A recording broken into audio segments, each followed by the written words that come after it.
کہ مسیح کا آنا کیا کچھ چھوٹا ایونٹ ہے؟ چھوٹا ایونٹ تھا؟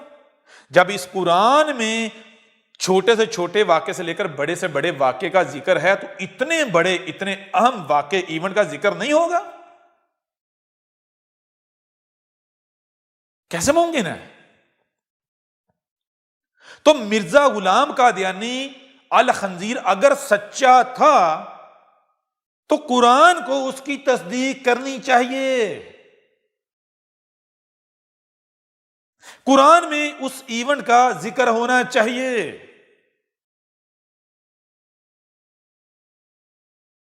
کیا ایسا کچھ ملتا ہے؟ قرآن تصدیق کرتا ہے؟ بالکل نہیں۔ قرآن تو آج تک اس کے اوپر خاموش تھا، آج قرآن بول رہا ہے۔ کیا بول رہا ہے؟ قرآن کہہ رہا ہے وہ کذاب تھا۔ قرآن نے اس کو کذابوں کی فہرست میں شامل کیا۔ کیسے؟ مثال کے طور پر جب آپ کے اوپر واضح ہو گیا کہ اس قرآن میں اساطیر الاولین نہیں بلکہ الاولین کے مسئلوں سے آج کا ذکر ہے تو ذرا غور کیجئے گا۔ قرآن میں نوح کا ذکر ہے۔ اب قرآن کہتا ہے کہ دو طرح کے لوگ ہیں، ایک وہ جو مشرک ہیں، جو ظن کی اتباع کرتے ہیں، ظاہر کے پیچھے چلتے ہیں، وہ کہتے ہیں کہ اس قرآن میں نوح کا ذکر ہے، لیکن ایک وہ ہیں جو المومن، جو رب کے بندے ہیں، وہ کیا کہتے ہیں؟ رب کا کہنا کیا ہے؟ رب کا کہنا یہ ہے کہ یہ نوح کا ذکر نہیں ہے، بلکہ نوح کو تو ہم نے گزرا ہوا کر دیا، یہ نوح کی نسل سے تم میں آنے والے رسول کا ذکر ہے، عیسیٰ، احمد عیسیٰ کا ذکر ہے، اس مسیح کا ذکر، اس رسول کا ذکر جس کے آنے کا، جس کا بھیجے جانے کا تم سے وعدہ کیا گیا تھا۔ تو نوح کو کیا کہا گیا؟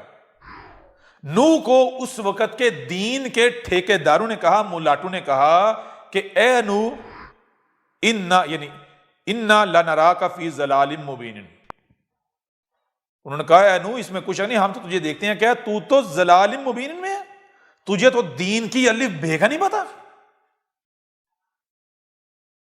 کیا مرزا غلام قادیانی کو یہ کہا گیا؟ نہیں۔ مرزا غلام قادیانی کے بارے میں تو آج بھی اس کے دشمن یہ اعتراف کرتے ہیں کہ بھائی بہت ساری چیزوں کا اسے علم تھا جی۔ کیوں؟ وہ نمازوں، حج، روزے ان سب کا منکر نہیں تھا، مانتا تھا، خود بھی یہی کرتا تھا، اور ان کی مجبوری تھی اب پھر ماننا اسے، یہ چیزیں اس کی ماننا۔ بس نے اوراق جو ہیں وہ سیاہ کیے، کالے کیے،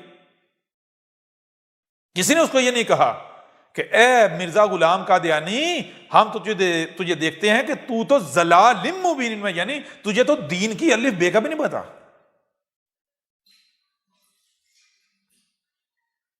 پھر مزید آگے بڑھے، قرآن میں جتنے رسولوں کا بھی ذکر کیا گیا ہے، کیا ذکر کیا گیا ہے؟ ان میں سے ہر ایک کو اس تہمت کا، ملامت کا سامنا کرنا پڑا کہ تو کیا ہے؟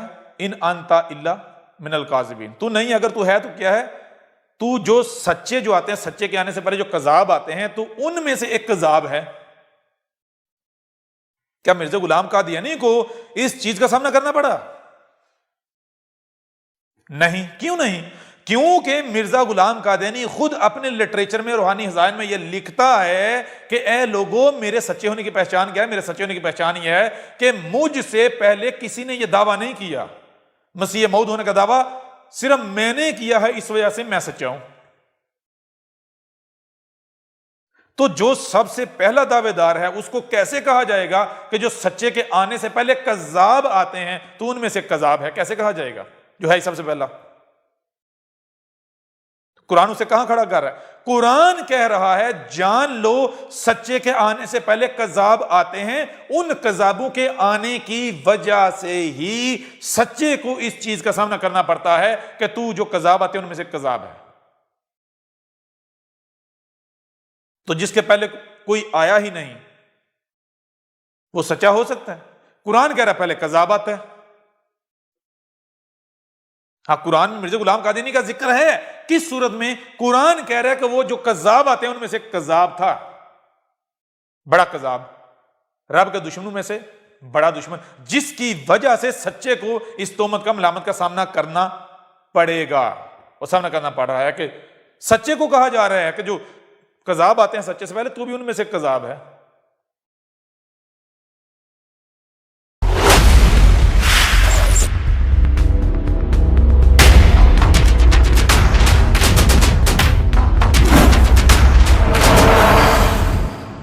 مرزا غلام قادیانی کون تھا؟ دہلا دینے والے حقائق جانیے احمد عیسیٰ کی زبانی۔